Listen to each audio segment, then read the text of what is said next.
think everyone can relate to making something, like having a vision and actually seeing that vision come to fruition with your own bare hands. Hey, my name is Jewel, and welcome to the Quick Stitches podcast. I want to talk about the skirt that I made when I was 19. It's a box pleat skirt. Now, this is not an ordinary skirt. And I know, as sewers, most of us probably could make skirts. Skirts are pretty easy to make. But this skirt is special. This skirt is a symbolism of freedom.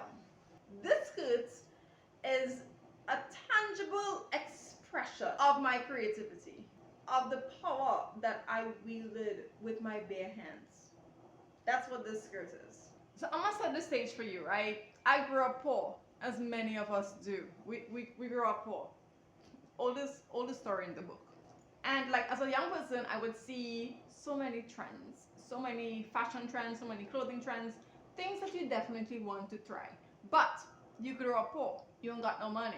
You can't be following these trends. As much as you want to follow those trends, you can't be following those trends. So for a very long while, you would see things and just not be able to have them, and just not be able to do them. And that's fine.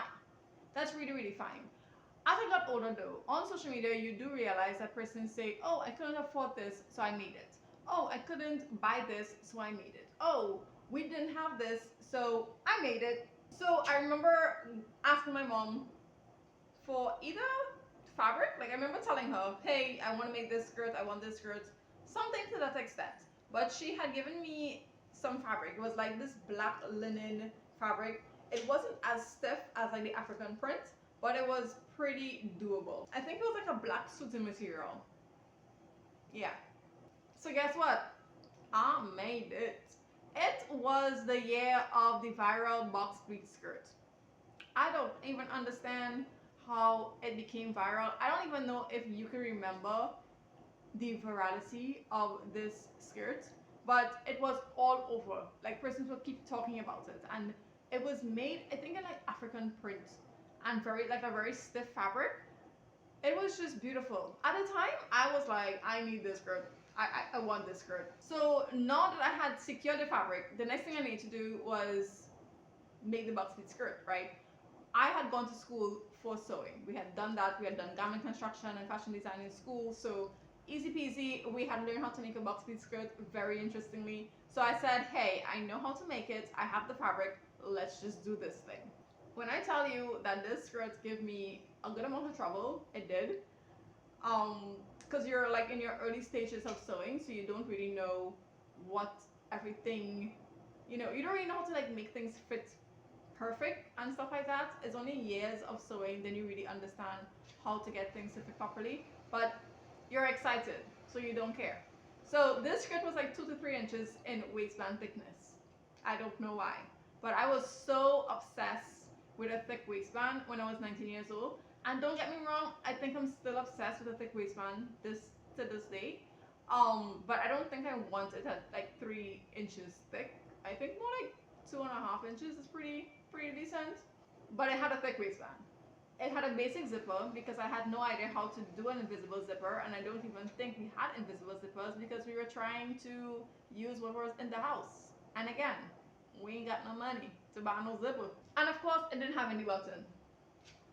The reason why it didn't have any button, one was because the machine I was using could not create buttonholes. Like I had absolutely no idea how to do it. We didn't learn that in school or anything. Knowing what I know now, I know I could have like, I think I could have like created a slit in the waistband and did a zigzag stitch at the edge of it to create the buttonhole. I think I could have done that, knowing what I know now. But now I don't even like creating buttons. I don't even like creating buttonholes or even like applying buttons or any type of fasteners or closures to clothing because I just think it's cumbersome. But my machine actually gives a lot of trouble when it comes to applying buttons. I have a button machine. I have a button foot machine that works tremendously, like beautiful, but the buttonhole machine, like the buttonhole foot and everything, the contraption, he likes to giving me trouble.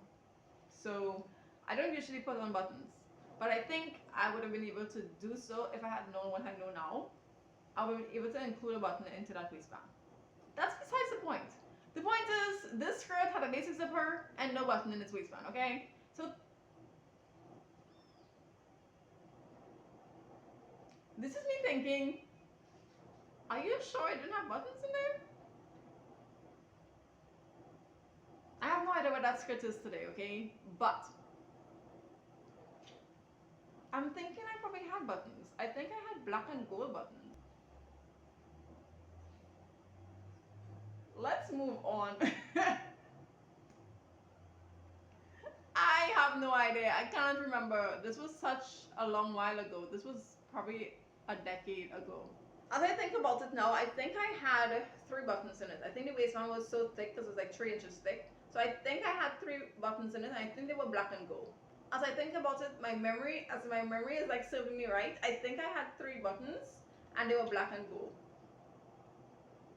And if they didn't have any buttons in it, then I used a pin as usual.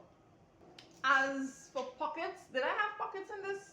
I can't remember, but I would like to believe that I had inserted a pocket at least on one side, because I think the zipper was on the... Okay, so sorry for the ankle change. I had to recalibrate this phone. It's crazy. Where were we? So yeah, so I can't even remember if it had pockets in it or not. I would like to believe that it had pockets, at least one pocket, because I knew that the zipper was on the left side of that skirt. So I would like to believe that it had one pocket in it. And that's a signature with me. I love putting a zipper on the side instead of the back. These days I'm learning to put zippers in the front, in the back, whatever. That's besides the point. The point is, I wore this skirt to a big event that we had, and because it was the year of the viral BOX PLEAT, everybody was wearing their BOX PLEAT skirts and their BOX PLEAT dresses, and so was I. But hey, I was even more proud because I had made that with my 2 bare hands. My 2 bare hands. I was like so excited, and everyone was walking around. The majority of them, I would believe that they had bought their things, like, you know, ordered them online or whatever. But I was just happy that I had made this. And one person said, "Oh, it looks really good." It was black, by the way. It was like not even a printed African material, just like a plain black material, but it had like a little texture to it. And so when persons was saying, you know, they liked the skirt or whatever, I was like, "Oh, thank you, I made it." You know, that's our favorite line of sewers. We love to say, "Oh, thank you, I made it." So honestly, I just was so proud with myself. I think it's such an accomplishment when it is you can make something from scratch with your hands because you have a skill or you're creative and you really learned how to do something, and then you actually see the finished product and you see, you know, the amount of work and effort that you put into it, the amount of love that you put into it. Even though the product may not come out 100%, only you would know that. Only you would know what the imperfections are. And somebody looking at your outfit, they're not going to see those imperfections. So I think that's just, you know, something that's so happy and exciting to do. I love just like doing new things, making new projects, just to feel that feeling of accomplishment, that sense of accomplishment.